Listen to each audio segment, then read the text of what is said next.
Hey guys, thanks for joining me here on another edition of Book Reviews. I'm Jay Beershank. This is my YouTube channel. Hope everyone's doing well. Hope everyone's thriving, feeling good, feeling happy. Today we're going to go over a book that I just finished actually about an hour ago. I've been reading this book for about 3 weeks. I actually got it from my grandma for my 21st birthday. It was really... After reading it, it's really funny to know that she gave it to me because a lot of my family, well, maybe I've projected this onto my family, but the idea of like me being kind of like in like a psychosis that I've induced myself, and the psychosis being like, oh, you don't have to worry about like the westernized idea of success, and like I chose not to go to college and I chose to do traveling. And then through that kind of perception change when I was around 13, I just started thinking about things.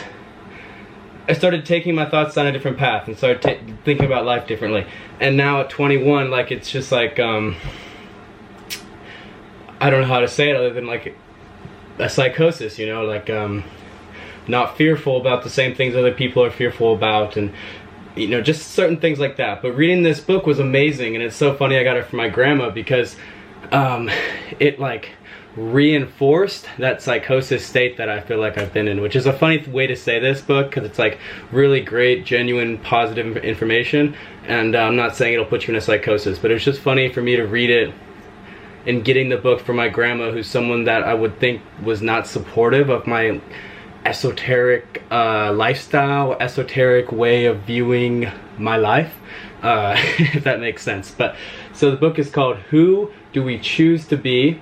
Facing Reality, Claiming Leadership, and Restoring Sanity by Margaret Wheatley. Margaret J. Wheatley. Margaret J. Wheatley has written quite a few books, actually. I've never heard of her until I got this book. But she's written quite a few books. I believe she's a consultant and probably like a coach, an author. She's about 75. Seems like leadership and coaching good leaders, trying to instill positive, proactive, mindful, selfless ideals into leaders is like kind of I think what her main focus has been for majority of her life, or majority of her professional career, if you want to say it like that. But it was, and this book is really cool because it talks about leadership. It was written only like 2 years ago, 2017 I believe, so about 3 years ago now, but still the way in which that she is able to convey the message is so coherent and eloquent because it's so modern. Like she really was able to understand, she understands civilization's position in the grand scheme of history so well. There was a part in this book where she talks about the 6 stages of a civilization's collapse, and she talks about how every civilization basically known, you know, to our history books has gone through the same stages. And I won't go through the stages now, but it's so interesting, that description, and then like attributing that to what you know about history and civilizations that you've learned about and you saw their rise and their decline. And basically the way that that was then attributed to our society and our culture and our civilization is we're in the 6th stage, which is the age of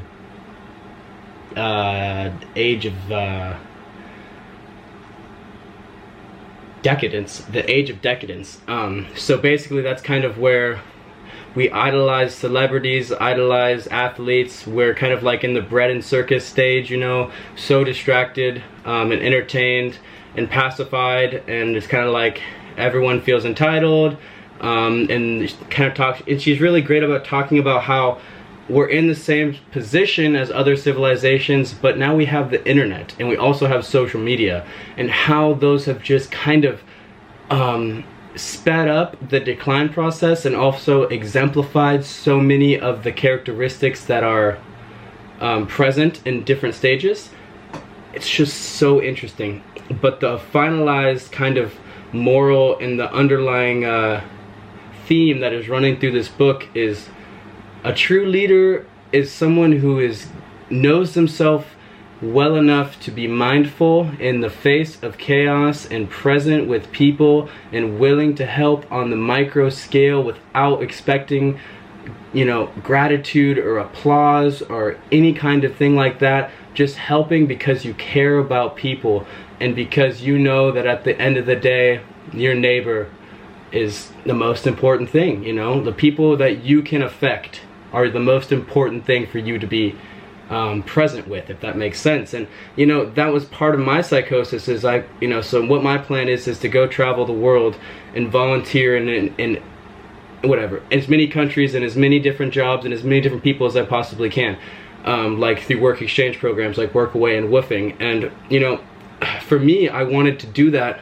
not just because it's a great way to travel, but because I want to have genuine one-on-one interactions with people, not because I think it's gonna, you know, I'm gonna be able to help them and change them or anything like that, but because I love people. I want to meet people, and I want to give myself wholly to others, wholly. And I want to, I'm sorry for saying want so much, but that is like that was the driving force behind me doing that. And then to read this book where she's talking about leadership, because lately I've had a kind of you know, internal crisis, I guess you could say, of like, I know that I have leadership capabilities, but I also want to do this traveling thing. And I was like, well, if I do this traveling thing, am I throwing my capabilities of being a, you know, leader, am I throwing them to the wind because I'm not going and starting businesses and, you know, contributing in more of the corporate scale leader boss type position? But to hear that, what she's saying in this book, it reinforced that psychosis state that I'm talking about most important way that we can show up in the world right now is by being there for your neighbor, genuinely, compassionately, selflessly, just being there. And you know, the thing that I keep on coming across in this day and age is the most profound things that I hear are the simplest. Like, that's so simple. It's so simple, yet for some reason it shakes my heart like a goddamn earthquake. And I love it. I actually started crying reading this book. I don't cry very often because I'm emotionally unavailable young man, whatever. I'm just kidding. But either way, I started reading at the very end of this book, and she was talking about how, like, leaving a legacy. She was talking about leaving a legacy, and she was talking about how in the past people wanted to leave legacies that were so huge. But she said, just think about the people who have changed your life, and think about the fact that they don't even know that they have a legacy that is known and understood and celebrated in your heart. Like, I think about people who have inspired me. I can think of one guy specifically. His name's Dan. Dan's changed my life, and I love Dan, and I think about Dan's example a lot. But if you were to ask Dan if he's changed people's lives or if he has a legacy in the hearts of others, he probably would have no idea how influential he's been in my life. So I started crying when I read about that, because yeah, it's having a legacy in the heart of 20. I mean, it's you know, it's so hard to fathom the significance of that in a world where some can influence, you know, hundreds of millions of people in a minute through their social media account. But there's one thing missing: authenticity, man. You know, it's easy to promote lofty ideals online.